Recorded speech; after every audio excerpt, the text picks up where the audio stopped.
Dans cet épisode, les policiers sont en service pendant la version locale du Mardi Gras.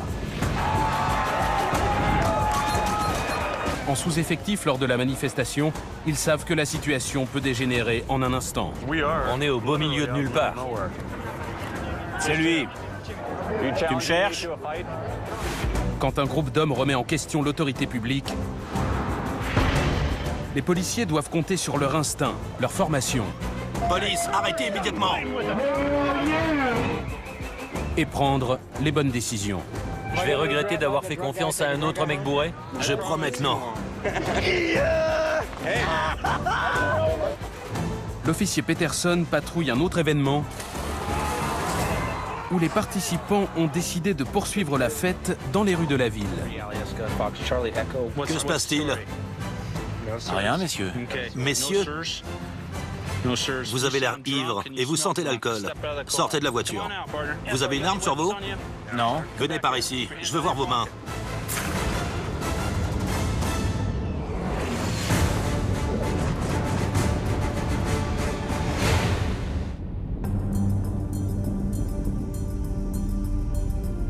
Plus de 12 000 personnes se sont donné rendez-vous sur le territoire sauvage du mont Hoodoo pour un festival qui doit durer 4 jours. Pendant le rassemblement, cette région d'habitude tranquille va devenir la 4e plus grande ville d'Alaska. Cette manifestation, c'est le Arctic Man Festival.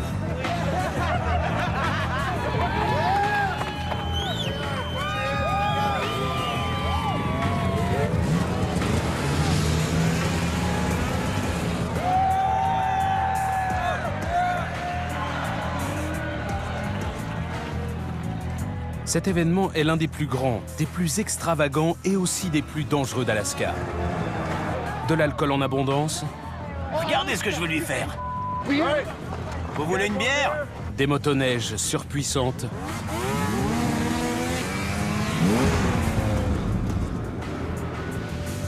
Et des courses parmi les plus démentes jamais organisées font de cette fête une manifestation extrêmement compliquée à gérer pour la police d'Alaska.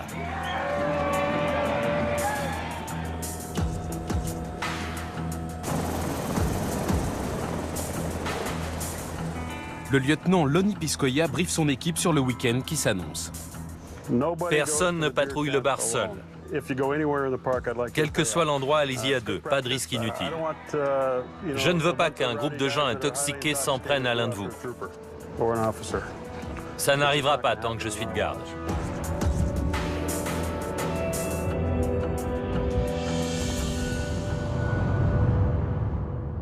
L'événement se déroule à 120 km du poste de police le plus proche et le premier hôpital est situé à 280 km. L'installation d'un poste de sécurité dans une zone aussi reculée réclame de gros moyens. On doit tout simplement créer de toutes pièces un poste de police pour le festival. Cette année, un poste de commande mobile muni d'un système de communication par satellite et de caméras de surveillance a été amené sur place pour faciliter le travail des officiers de police. On n'attend pas loin de 12 000 personnes pour les 4 prochains jours. On a 1380 emplacements de mobil-hommes et on sait qu'ils vont presque tous être occupés. C'est un énorme événement. Et on est au beau milieu de nulle part. Seulement 24 policiers ont été mobilisés sur le site, ce qui donne un agent pour 500 participants. Fort de ce constat, l'officier Piscoya réclame à son équipe une présence de tous les instants sur les lieux. En changeant fréquemment de véhicule et en patrouillant sans cesse les mêmes endroits, ils donnent ainsi l'impression que la présence policière est beaucoup plus importante qu'elle ne l'est en réalité. On a été très présents le premier jour. Toutes les unités ont patrouillé partout sur les routes. De cette manière, on envoie un signal fort aux participants. On a même des gens qui sont venus nous demander si on était plus d'une centaine. Ça veut dire que ça marche. Si on n'est pas visible, si on ne patrouille pas partout, les gens se disent qu'il n'y a aucune présence policière, qu'ils sont laissés à eux-mêmes, loin de tout. Ici, vous ne pouvez pas prendre votre téléphone et appeler les urgences. D'abord parce qu'il n'y a pas de réseau. Et ensuite, parce que ça prendrait un temps fou pour répondre. Alors on s'est installé sur place, comme ça, on peut réagir rapidement à toutes sortes de situations. Le sergent Scott Quist, affecté à la protection de la nature, a l'habitude de patrouiller dans ces zones lorsqu'il surveille les chasseurs. Mais pendant l'Arctic Man, son travail est totalement différent. Reçu, redonnez-moi son signalement. Il a repéré un homme ivre qui se déplace avec difficulté. Oui, c'est bien lui. Vous m'inquiétez, vous allez pouvoir rentrer? Non. Non? Faire un malaise dans un tel endroit où la température est glaciale peut s'avérer fatal. Je suis inquiet de vous voir marcher comme ça. Vous ne tenez pas debout. On peut vous conduire quelque part? Non, je sais où je vais. C'est loin d'ici? Juste là-bas. Où exactement? Je suis pas sûr. C'est la première fois que je viens. D'accord. Ici, en ce moment, il fait moins 10 degrés. Si une personne ivre se retrouve seule et qu'elle fait un malaise, il y a de fortes chances pour qu'elle meure. C'est bon, je l'ai. Vous êtes sûr? Parce que Ça va aller. il a l'air saoul. Ne vous en faites pas. D'accord. Je le cherchais, c'est pour ça que j'étais inquiète. Je me demandais où il était passé. Il va arrêter de boire. Bonne idée. Je sais. À la tombée de la nuit, la température chute, ce qui n'est pas vraiment le cas de la consommation d'alcool. Ça commence à chauffer un peu. Le soleil se couche et les gens reviennent de leur randonnée dans les montagnes. Et ils vont certainement tous se retrouver au bar. C'est la nuit qu'on entre en action. On ne sait absolument pas ce que nous réservent les 2 prochaines nuits.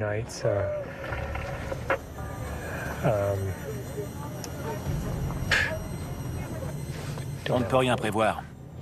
Absolument rien.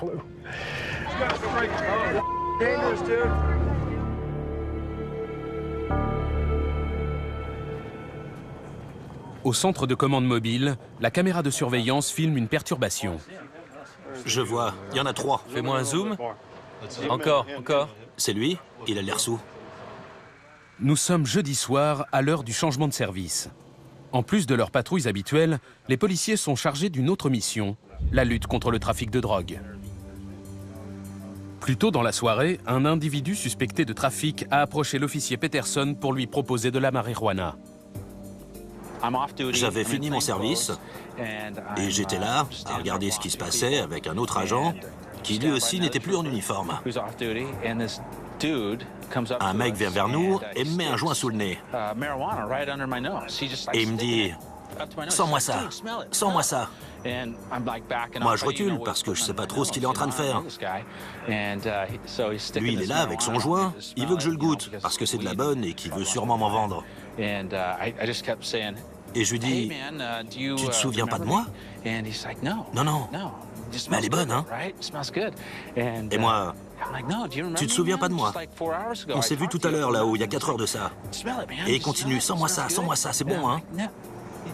Je lui dis que j'étais en train de donner des badges à son fils. Et là, il me regarde, il met le joint dans sa poche et il s'en va. Peterson n'arrête pas l'individu sur le champ, dans l'espoir de le prendre en flagrant délit plus tard lors d'une éventuelle vente de stupéfiants. Allez-y à pied. Laissez assez de distance entre vous et lui. Des agents en civil prennent le suspect en filature. Ils sont rejoints par les officiers Potter et Strobel, appelés en renfort. C'est un métier à risque. On y va. Le lieutenant Piscoya reste dans l'unité de commande mobile pour coordonner l'opération. On va tout observer d'ici. L'obscurité rend la présence des policiers plus discrète. Juste là. Tu vois qui c'est? On va surveiller.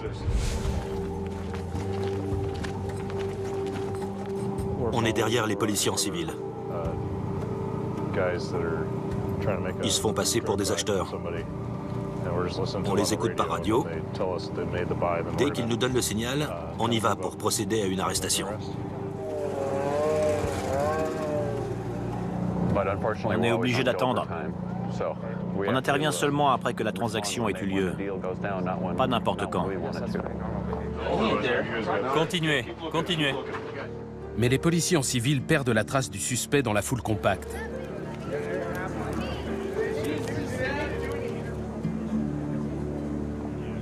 Ils décident de reporter l'opération jusqu'à ce qu'ils aient localisé le mobil-home de l'individu. Le site compte plus de 1300 emplacements. Les probabilités de retrouver le suspect alors qu'ils ont perdu sa trace sont proches de zéro. On va transmettre le dossier à l'équipe de nuit, qui le transmettra à l'équipe suivante. Ainsi de suite, jusqu'à ce que tout le monde soit au courant. On garde l'œil ouvert.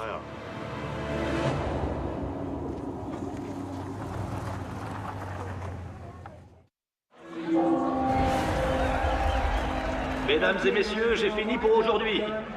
Je vais rentrer chez moi et m'éclater un peu. Boire quelques verres. Si je m'écroule, est-ce que vous me donnerez un coup de main? Le bar, installé dans une tente, est l'endroit le plus fréquenté de toute la manifestation. Vous avez des gouttes pour les yeux. Il y a plein de fumée de marijuana et je déteste ça. Ça me pique les yeux. Je n'en fume pas. Il n'y a que 4 videurs pour une tente remplie de centaines de fêtards excités. Les policiers ne savent que trop bien que la situation peut dégénérer à tout instant. Pour le moment, on essaie de maîtriser la foule dans le bar. Il y a des gens ivres qui se font jeter dehors, des gens qui s'envoient en l'air se font virer, des bagarres qui éclatent un peu partout. À l'extérieur, le sergent Rick Roberts interroge un homme accusé d'avoir envoyé des canettes de bière sur la foule. Vous m'avez vu balancer quelque chose? On a vu de la bière couler sur un côté de la tente. Quand je suis arrivé, il y avait 3 personnes. Effectivement, j'étais là. Eh, ne lui parlez pas comme ça. J'ai jeté quelque chose, moi? On s'occupe de lui, à tout de suite. Parce que si c'est ce que vous pensez... Donc t'as rien vu, t'as rien balancé. C'est un peu gros, non? On va revenir te voir si on trouve quelque chose. S'il dit qu'il m'a vu balancer quelque chose, d'accord, mais vous savez quoi? Mais tu lui as dit que tu l'as fait. Moi? J'ai pas du tout dit ça parce que je l'ai pas fait. Mais vous savez quoi? Je vous garantis presque à 100% que je n'ai rien jeté. Ça veut dire quoi, presque garantir? Ok, je garantis à 100% que j'ai rien balancé. D'accord. Bon, d'accord. Si vous considérez que parce que j'ai trébuché et que j'ai peut-être fait tomber quelque chose, c'est balancer des trucs... C'est ce qui est arrivé? T'as fait tomber quelque chose? Non. Le jeune homme a déjà eu affaire avec la police plus tôt dans la soirée. C'était tout à l'heure, non? Une fille t'a frappé? Oui, c'est ça. Tu t'es fait taper, non? Très fort en plus. Et pourquoi? Ça m'a fait super mal. Pourquoi elle t'a frappé? Elle m'a frappé parce que j'étais en train de la draguer. Et elle voulait qu'on lui fiche la paix. Alors elle m'a tapé. Elle voulait pas lâcher l'affaire, alors je me suis tiré.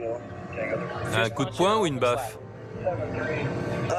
La première fois avec le poing. Et la deuxième, c'était une claque. T'avais aucune chance avec elle? Ouais, j'avais des marques sur la tronche. D'accord. Ça a fait un peu mal, mais au bout d'un moment, quand on est bourré, on sent plus rien. M'en fous de toute façon. Eh, ne crache pas sur moi. Ah ouais, pardon.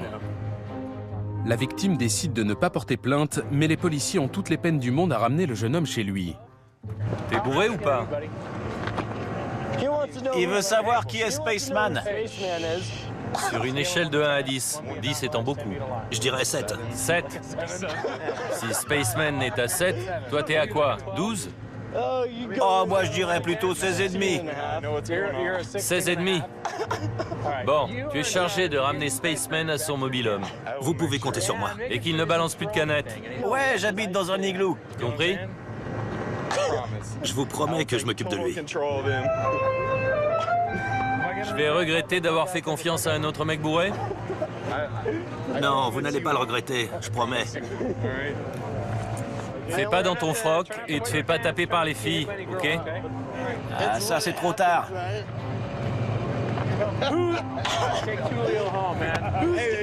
Qui va passer à la télé? Pas toi.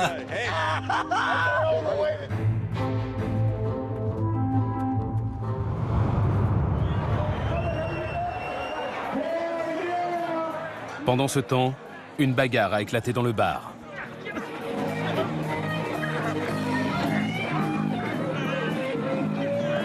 Bagarre en cours dans la tente. Lâche-le, lâche-le. J'ai dit lâche-le. Police, arrêtez de vous battre. Calmez-vous, calmez-vous. Reste là. Les mains derrière le dos. Vous lui passez les menottes? Oui. C'est bon, on l'a.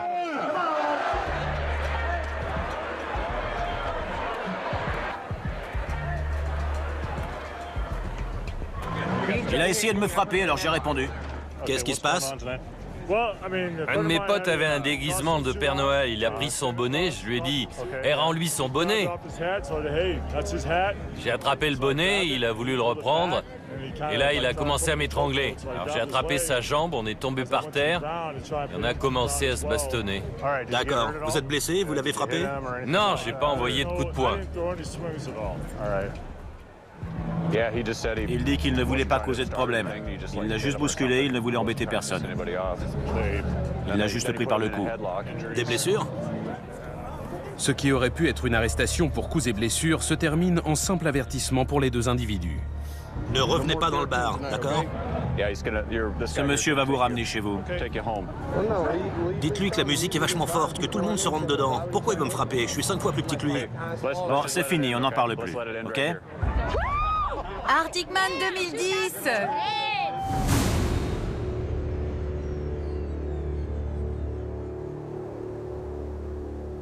Aujourd'hui vont avoir lieu les qualifications pour l'épreuve phare de l'Arctic Man, la Ski and Snow Go classique. C'est bon. Un événement propre à l'Alaska. Les skieurs s'élancent du sommet de la montagne, le Tit, et dévalent une pente bosselée d'1 demi-kilomètre pour atteindre le canyon. Cette épreuve est la plus difficile et la plus populaire de l'Arctic Man. Une fois parvenus au canyon, les skieurs sont accrochés à des motoneiges et tractés à plus de 140 km/h sur une pente appelée premier secours en raison du nombre important de sorties de piste qui s'y produisent. Vous avez une motoneige de 150 chevaux qui vous tracte en haut de la pente à fond. Vous êtes derrière à vous prendre les tonnes de glace qu'elle projette. On met les équipements de sécurité pour se protéger et on met les gaz à fond. Puis c'est à toute vitesse, jusqu'à la ligne d'arrivée.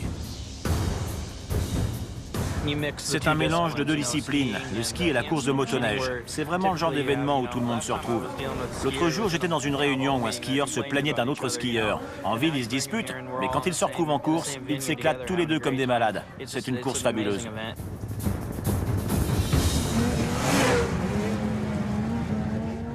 Sur le site du festival, la fête bat son plein.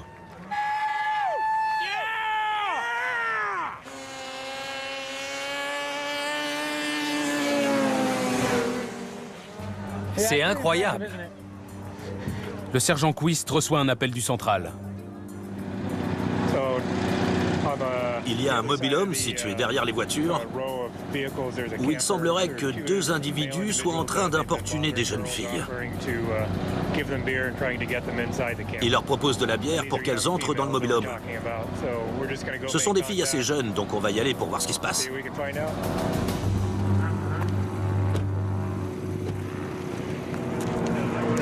On peut vous parler un instant? On a reçu une plainte contre vous. Contre moi? Oui. D'accord. De deux jeunes filles. Je ne crois pas. Je suis marié depuis 27 ans. Je ne sais pas si elle est fondée, je dis simplement qu'on a reçu une plainte. Amenez-les, qu'on parle face à face. Je voulais simplement vous parler de cette plainte et m'assurer qu'il n'y a pas de problème.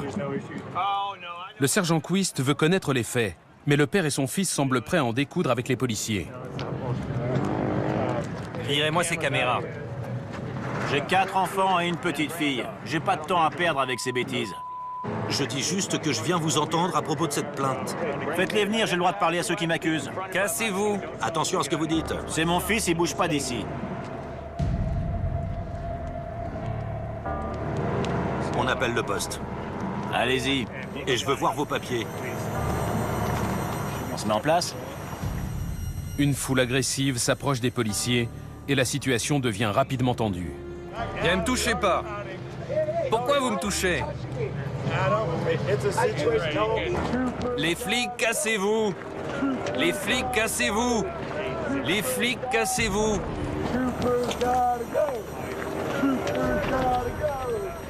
Le ton monte rapidement. Les officiers Cox et Quist demandent des renforts.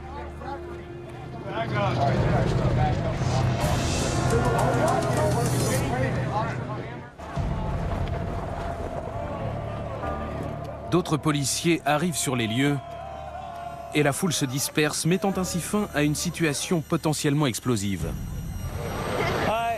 On a répondu à un appel. On est allé voir la personne en question qui est très vite devenue agressive. Son fils et lui étaient un peu énervés. Et les gens qui étaient là ont commencé à se rassembler autour de nous, à s'en mêler et à manifester un peu d'hostilité. Comme on n'était que deux, on a appelé des renforts. Et ça a continué jusqu'à ce que les renforts arrivent. Et là, ça a commencé à se calmer. Donc on finit ce qu'on a à faire et on poursuit les patrouilles.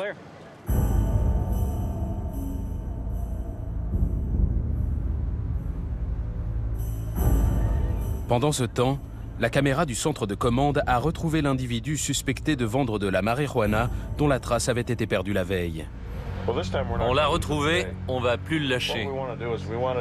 On veut amasser le plus de preuves possible contre lui parce qu'on pense que c'est un gros dealer.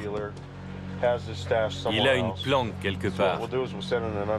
On va envoyer un agent civil pour voir s'il essaie de lui vendre quelque chose. Si c'est le cas, on verra s'il emmène l'agent là où se trouve la drogue. On saura ce qu'il a amené avec lui et on pourra l'appréhender. Une fois de plus, le centre de commande mobile prouve toute son utilité. Tout ça ne serait pas possible sans ce nouveau matériel. On le surveille pendant que nos hommes se mettent en place. Et on communique avec les enquêteurs pour donner la position du dealer présumé. Pendant que le sergent Cox briefe les policiers en civil, le lieutenant Piscoya ne quitte pas des yeux le suspect. C'est sa fille? Ses 2 enfants et sa femme. Il a la bougeotte. Il parle sans arrêt. Fait que ça. C'est une personne plutôt agitée. Tu l'as dit. En fait, ce sont des commerçants à la base. Des vendeurs. Aujourd'hui, c'est un amateur de motoneige. L'autre jour, c'était un fan de boxe. Un caméléon. Les policiers sont convaincus qu'il s'agit d'un dealer. Regarde, ils sont en pleine transaction. Qu'est-ce qu'il a? De l'argent, non? Non. La transaction a été filmée. C'est de la drogue. Mais cet échange ne leur suffit pas. On veut trouver son stock, tout ce qu'il a amené. Pas seulement ce qu'il a sur lui. On veut trouver sa planque.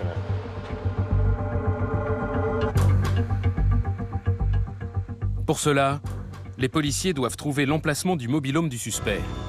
Mais en raison de l'importante fréquentation, la mission s'avère difficile. Les policiers en civil décident de prendre les devants et d'approcher le suspect pour trouver des informations. Vous passez un bon week-end? Super, on vient de Portland, dans l'Oregon. C'est vrai? Ouais, on est venu en avion de Portland. J'habite à Sandy, tout près du mont Hood. Vous venez de l'Oregon? De l'Oregon, oui. On est arrivé à Anchorage, on a loué un mobil-home, on s'est baladé dans le coin quelques jours, on a vu des baleines. Et puis on a loué une motoneige et on est venu ici. Vous avez vu les baleines où? À Seward, c'était génial. C'est ma première fois en Alaska, c'est un super endroit. Les enfants ont dû adorer.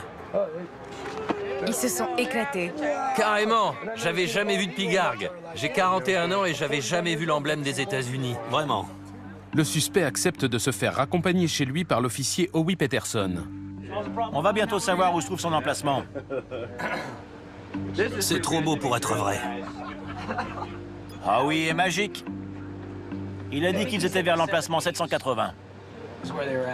Ouais, c'est juste là, tourne à gauche et t'y y es. On l'a perdu hier parce qu'il faisait nuit. C'est une bonne nouvelle. Peterson conduit le suspect à son mobil-home. Maintenant qu'ils savent où il réside, c'est au tour des policiers en civil d'entrer en action pour trouver un motif raisonnable d'effectuer une perquisition. Ici Echo 52, je viens de le déposer chez lui. Ça vous intéresse de connaître son emplacement? Il est dans un mobil-home. Scott, regarde où c'est. Munis de ces nouvelles informations, les policiers se réunissent pour élaborer un nouveau plan d'attaque.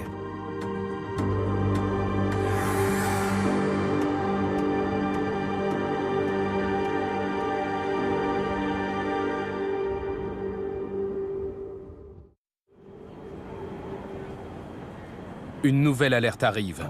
Un appel qui va une fois de plus mobiliser les troupes affectées à l'Arctic Man. On vient de recevoir des informations concernant un individu présent sur la manifestation qui serait recherché pour meurtre. Il y a un mois, à Fairbanks, on a eu une altercation entre plusieurs personnes sur le parking d'un restaurant dans la banlieue de la ville. Une personne a sorti une arme, a tiré sur une autre et s'est enfuie. J'ai donc demandé au central de nous faire parvenir une photo de la personne en question et on l'a donnée aux policiers en service. Ils vont patrouiller le site et le bar pour voir s'ils le repèrent.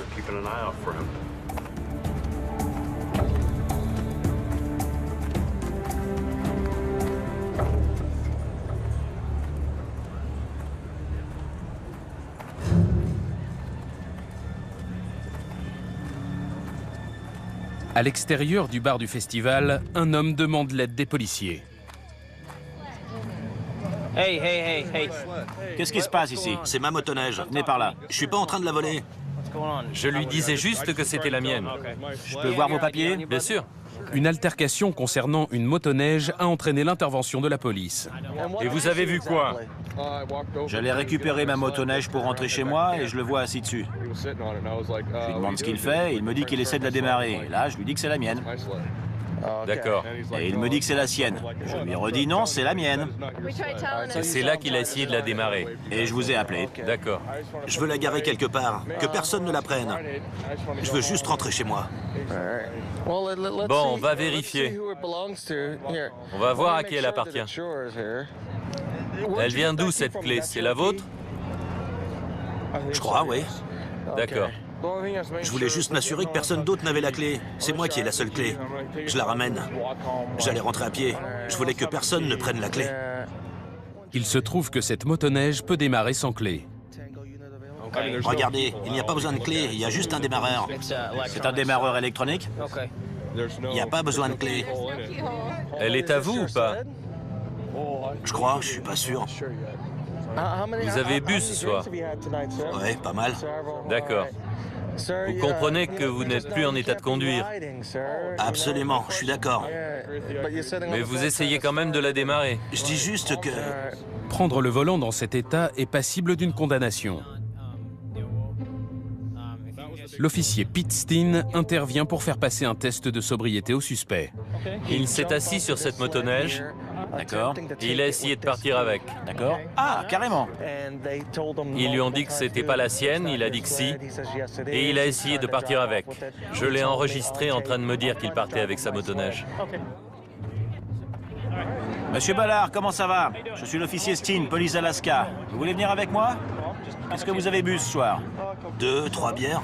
Bon, on va procéder à quelques tests pour savoir où vous en êtes exactement. D'accord. Steen demande au suspect de réciter l'alphabet. Je vous écoute pour l'alphabet de E à P. Clairement, hein? De E à P? Ouais. D'accord. Je vais essayer. E, D, H, I, A, P, Q, E... J'y arrive pas. Comptez de 69 à 54. D'accord. 69, 68, 67, 64, 69, 66, 66, 64, 63, 64, 62, 61, 60. Non. 59, 58, 54, 57, 56, 56, 57, 56. D'accord, c'est bon. Enlevez vos gants, s'il vous plaît.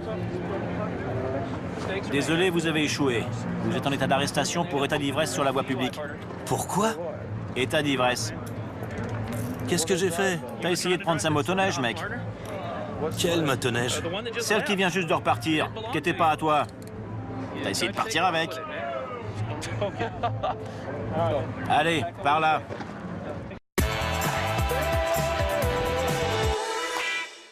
Bellambra Club, numéro 1 des clubs de vacances en France, présente... En réservant avant le 28 février, faites 15% d'économie sur vos vacances d'été sur bellambra.fr. Bellambra Club, créateur d'émotions. Inscrivez-vous aujourd'hui sur Elite Rencontre. 100% de profils vérifiés, un test de personnalité et des célibataires qui vous correspondent. EliteRencontre.fr. Regarde bien sa tête quand je vais lui dire combien on paye notre assurance auto. Hé, salut! Alors? 2 fois moins cher. Il la paye 2 fois moins cher que nous! Avec meilleurtaux.com, comparez les assurances auto et économisez en moyenne 335 €. Alors, c'est qui le meilleur? En ce moment, meilleurtaux.com vous offre un mois d'assurance auto. Si votre peau avait une étiquette comme vos vêtements, que dirait-elle? 50% tache de rousseur. 80% éclatante. Un mélange de douce et délicate. 30% tatoué. 70% unique. 100% au naturel. Peu importe le type de peau, chaque peau mérite de la douceur. C'est pourquoi Dove est le seul gel douche à vous offrir 0% sulfate, 100% d'agent lavant ultra doux et un quart de crème hydratante Dove. Une peau plus douce dès la première douche.